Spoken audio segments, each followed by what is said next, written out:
we have two very large deficits at a macroeconomic level. We have an external deficit. We buy more from the external world than what we can sell to them.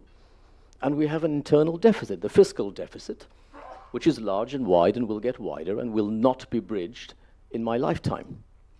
And that's fine, as long as the money that we're borrowing from future generations is used to productive use, and it's building the productive capacity of the country.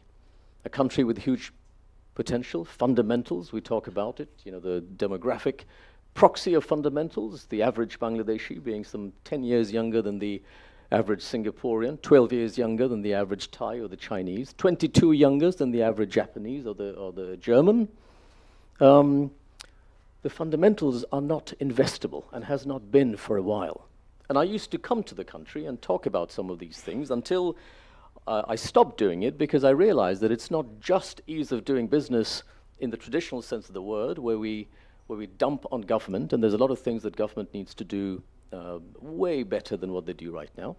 But there was also, frankly, a nexus, a devil's pact between a small number of very large businesses who did not want businesses to be done easily, because they'd all figured out their own shortcuts on how to do things.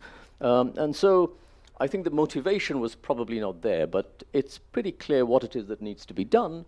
The challenge always is to figure out why is it that what needs to be done does not get done. It's the political economy of implementation and execution. Some of you may know, I'm in academia now for some time, but I was an investment banker for nearly 2 decades. I started my career just as the Asian financial crisis was erupting. I was based in London, but I was sent to the Singapore dealing room when,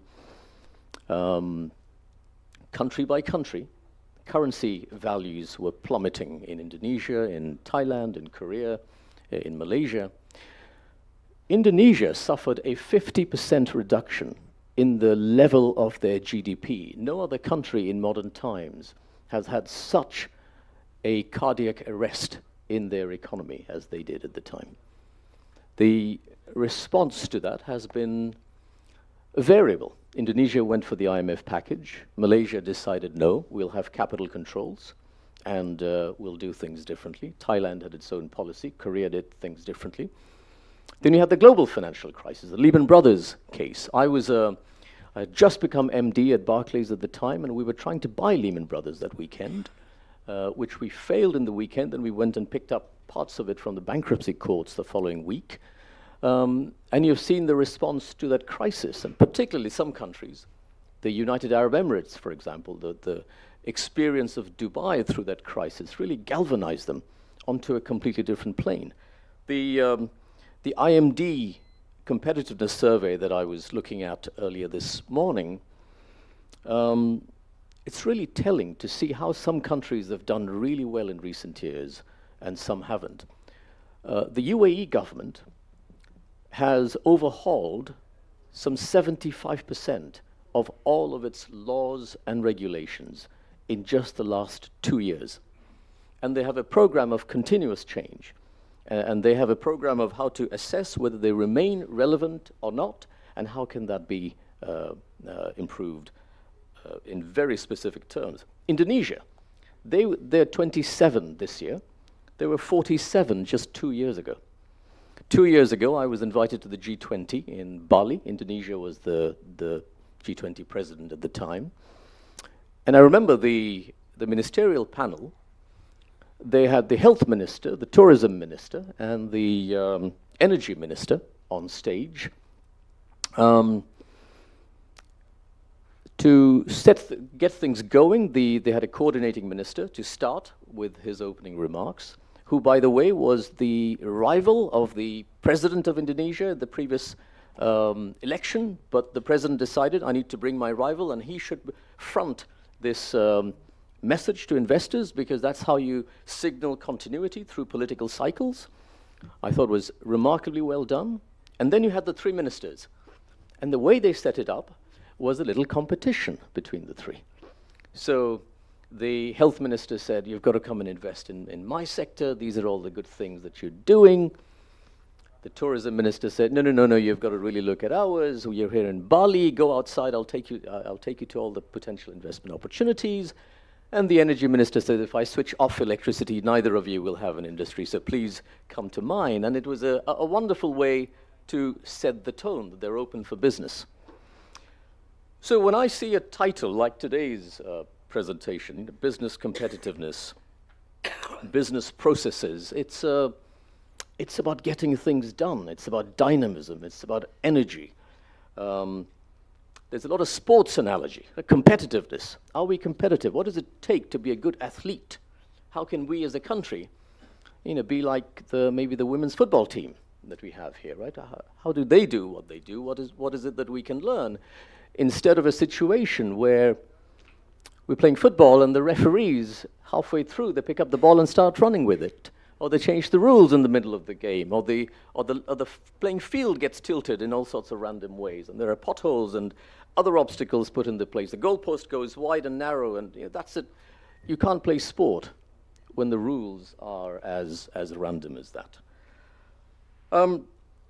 In all of my observations from outside the country, when I look at the one common factor that's the hardest to get done is where I started, which is the systems change. It's a multifaceted system. I think you had 17 factors on one slide. You can distill it down to the principal components. Some of them are interlinked, some are symptoms, some are causes. But the problem with a system, a multidimensional system, is what should be the most effective intervention point? Because it's a living organism. The system reacts to how you intervene in it. It's not a static mechanical system, it's an ecological system. And the challenge is, how do we intervene and sequence our reforms in a way that we create some early winners? Not quick wins, but early winners. Usually what happens with reform programs, which is why the vast majority fail, is that you create early losers very easily. That's the easiest thing to do. And then they form their own coalition, and they put barricades for the next round of reforms.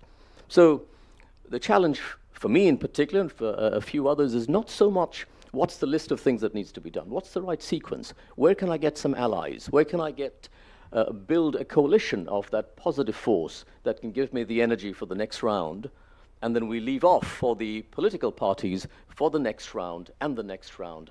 The mechanisms to course correct when people make a mistake, where you have some basic principles in place so that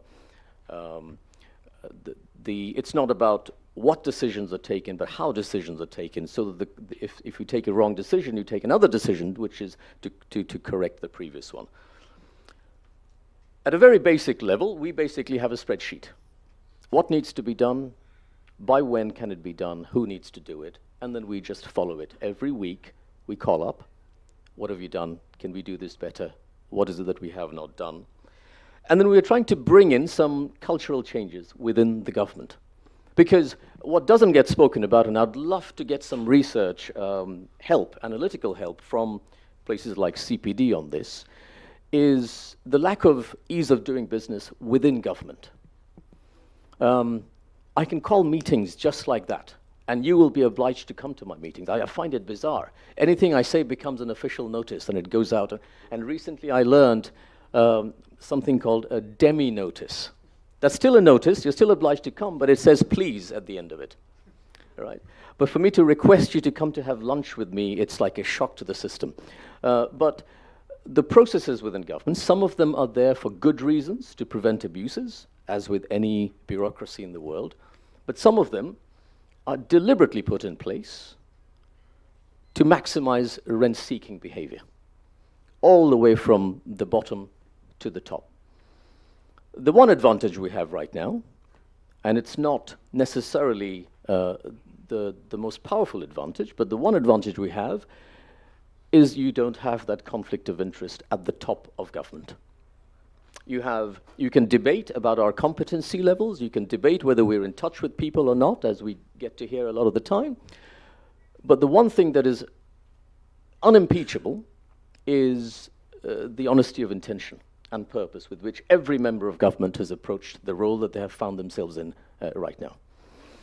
So how can we maximize that? I would ask you to help us to do that. Do we need a reform commission for business conduct, business regulations? Or should we engage with the commissions that already exist? How many of you have actually engaged with the Public Administration Reform Commission that's there in place? How many of you engaged on the Judicial Reform Commission? Those commissions are there for a reason, because things are bloody broken right now. Why would you set those up if things are hunky-dory to start with? The question is, who's engaging with them? I am, because there are some things that I cannot do unless there are design-level changes. But there are some other things that I could do. But the open question, and I think a good question to ask, is do we need another commission just for businesses? And I'd be happy to hear that recommendation. If there's a case to be made, please get in touch with me, and I will make that case to the Advisory Council. Please help write out the case, articulate it. I will debate it with you once. If we are convinced, we'll put it up. In the meantime, this the Better Business Forum, which was recommended in the PowerPoint presentation. Why not? Let's just do that. Let's go ahead with it. Again, if you can help us so that we can structure it in a way so that there's due process and who gets invited to it and who doesn't. I would prefer it to be on Zoom. Just meet up on Zoom once a month so that there's no photo opportunities, there's no grand standing, there's no chief guest. Let's just get on with what needs to be done. I'm happy to announce that we'll do that straight away if you can help us putting some structure on it so that there's due process around that. And maybe after a couple of rounds, Ashik can take it over. It can become a beta process from then on. It becomes part of the DNA.